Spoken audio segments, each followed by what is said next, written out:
This is Morganiki, and that cat in the background is Onyx. Onyx! He may just lurk there. I have been to CEX today. CEX. I refuse to call it CEX. Apparently that is how it is pronounced. Some people pronounce it CEX. They call it the sex shop. I'm going to call it CEX. It used to be one of my favourite places to go, to be honest. I used to go there on my dinner break when I was at college, and it is how I amassed a large collection of some classic games for mostly the PlayStation 2, the Xbox 360. It's where I picked up things like the old Resident Evils, Prey, Condemned, some of the Silent Hills, just all these really classic games. And quite frankly, in recent years, they're starting to garner a lot of attention on Twitter due to the ridiculous prices and the things that they're putting in their display windows outside. Just as an example, here's some pictures today that I took. Yeah, so they're selling Pokemon Red for £120, which is frankly obscene, if you ask me. Obscene. Yes, it's boxed, whatever, it still isn't worth that much. There was a lot of copies of that game made. The thing that also really gets on my nerves is the fact they're putting very fragile cardboard boxes of games that are over 20 years old in their window in direct sunlight. The boxes are going to get sun-bleached, they are going to get damaged, they are going to get ruined. You are going to greatly lose the collector's value. And that's saying nothing to the dodgy stickers that they put on everything. And in the other window, we have here an unboxed Nintendo Switch for £200. You can get a boxed one for £200, potentially less. You really can. And in August in this country, Nintendo put out some warnings saying, don't be playing your Nintendo Switch in these temperatures because the Switch shouldn't be played at temperatures above 36 degrees Celsius. And yet here they are in direct sunlight, the heat being magnified by the glass. This was an idea for a video that I had quite a long time ago. I thought I would go into CEX with £5 and see what I could buy for £5. But given how inflation has increased since I originally had this idea, and how CEX have gradually become more skanky over the years, I have upped it to £10. So there's a couple of rules that I had to abide by this challenge. I could only spend £10. The games had to cost at least 50p, because they do sell some games, i.e. the really old naff FIFAs that nobody wants, that are about 10p. I had to try and look for reasonable quality games, so don't just buy things like My Health Coach, Stop Smoking Coach, Lips, SingStar, Buzz and iToy games without any peripherals, that sort of thing. And I couldn't already own the game. Now this is what made the challenge incredibly difficult, because they genuinely had some really decent games at very reasonable prices. Things that were £1, £1.50, things like Assassin's Creed, Skyrim, Oblivion, Resident Evil 5, Deus Ex. There was so much that Prey was there for £1. I think I actually bought my copy of Prey for £1 from CEX about 7 years ago. It's still £1. But I can't buy games that I already own. But I think I did pretty well, and I spent bang on £10, and I got 7 games in this lovely drawstring bag. The bag doesn't count. The bag was 10p. As most bags in the UK now are. However, I quite like CEX's bags. They're quite thick, they're quite durable, and they have a drawstring. And they're ideal for being used to carry wet clothes around like swim bags or gym bags, for instance. I imagine they would be pretty useful for that. And they're different, aren't they? They're not just your standard rubbish bag for life that everywhere sells. So here's the backs of the games, for no spoilers, as you can see. We have 4 Xbox 360 games, 1 Xbox game, and 2 PlayStation 3 games. I also couldn't buy any games for a console I didn't own.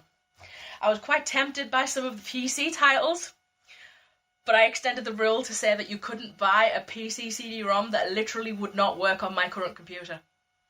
Most of them were like 50p for things like Deus Ex, Fallout, Sims 2, things like that, but they would not run on Windows 10 if you paid them. So they unfortunately were disqualified. Game purchase number 1 for £1 was The Prince of Persia, The Warrior Within. I do have the original Prince of Persia on the Xbox, but I do not have this one.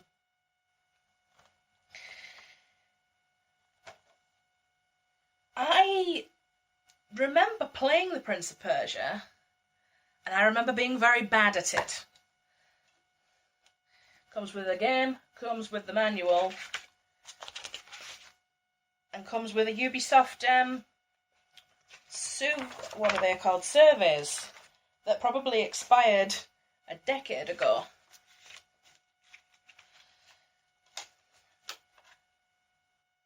And the disc is in pretty good nick. It has a fingerprint on it, but I would say that's never been played.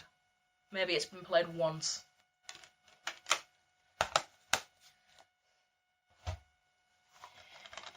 Game number 2 for £1.50, Saints Row 4 for the Xbox 360. I have Saints Row 1, I have Saints Row 2, I now have Saints Row 4. I don't have Saints Row 3. They didn't have Saints Row 3. I have fond memories of playing Saints Row 2 cooperatively over Xbox Live with my best friend. Okay, this one doesn't come with a book, whether it did or not, and they have misplaced it. The box, reasonable. There's a little bit of a scuff on the spine. That game has been played, but it's not badly scuffed or anything. So that's acceptable. £1.50. I was told by so many people not to buy this game when it came out because it was about £40 and apparently is very disappointing, but you can't really complain for £2.50 Resident Evil 6 for the Xbox 360. When all the goodbyes have been said and all hope seems lost, one final struggle begins. What was that meme that went around? That the 6 looked like a giraffe. A giraffe, and I think it was a bit NSFW actually, so I should probably stop talking. We have the book and we have the game. I say book, it's literally just a booklet with a bit of copyright information in it. Oh, it's 2 discs. I applaud them for that because one time I bought Resident Evil 4 for the GameCube from CEX and I only got 1 bloody disc. So I took it back. This one's actually quite scuffed. That's definitely been played. I just want to say I have no qualms whatsoever buying pre-owned games. It's as long as they're in decent condition and they play fine. I don't mind. £1.50 for Dead Island Riptide. I know Dead Island is notoriously bad, but I still like it. I got it on a Steam sale not long ago for about 50 pence, and I was replaying it. And it's not great, but there's something about it that I like, and I just can't explain why. No booklet, but we do have a disc. That's fairly scuffed, but nothing too deep. I think that's just surface damage right there.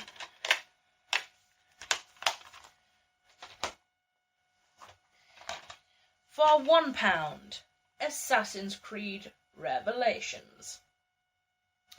I have Assassin's Creed 1, I have Assassin's Creed 2, and I don't know where Revelations falls in the timeline, but they had umpteen other Assassin's Creed titles for all very similar prices, actually. 1, 2, Revelations, Black Flag, something else. This game was also available on PS3 for 75 pence, which I thought was a bit strange, but I thought, seeing as I have Assassin's Creed 1 and 2 on the Xbox 360, I'll get it on the Xbox 360 to continue the theme.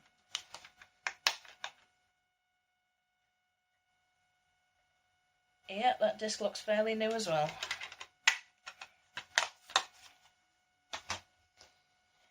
Okay, these two kind of go as a bundle together. Well, in a way. For £1 for PlayStation 3, Uncharted Drake's Deception. Join fortune hunter Nathan Drake on a spectacular search for the lost Atlantis of the Sands. These games are fairly old, aren't they? But I've still not got around to playing them. And knowing what I'm like with my backlogging, it'll probably be another couple of years, to be honest. So we have a book, we have a disc, we have a security tag in it, presumably deactivated because I didn't set off any alarms anywhere. That disc's pretty dirty, actually.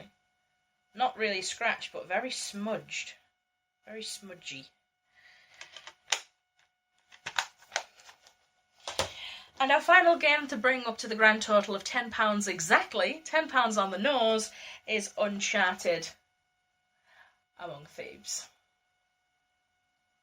I've just realised I've bought Uncharted 2 and Uncharted 3, but I don't own Uncharted 1, and I don't think they had any other Uncharted games. These were the only two they had. But because the big CEX stickers are right there, they've presumably covered up the incremental digits, and I've bought 2 and 3 without realising it. Again. No, that was the first one. Uncharted Among Thieves. So Uncharted 2 is more expensive than Uncharted 1, apparently. And again, we have a booklet. We have a disc. Fairly clean.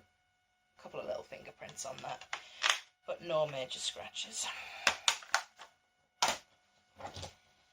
So all in all, I'd say that's still a fairly decent haul. 7 games for £10.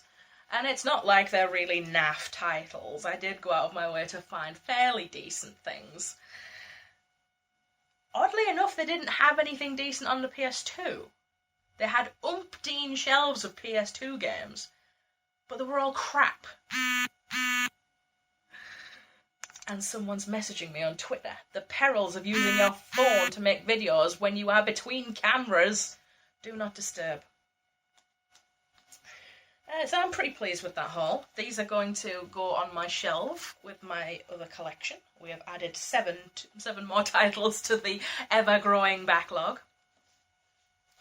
And just as a laugh, I don't know if I'm ever going to play this. But I saw it and I thought about my alter ego Charmagony. All-star cheerleader for the Nintendo Wii. Depends.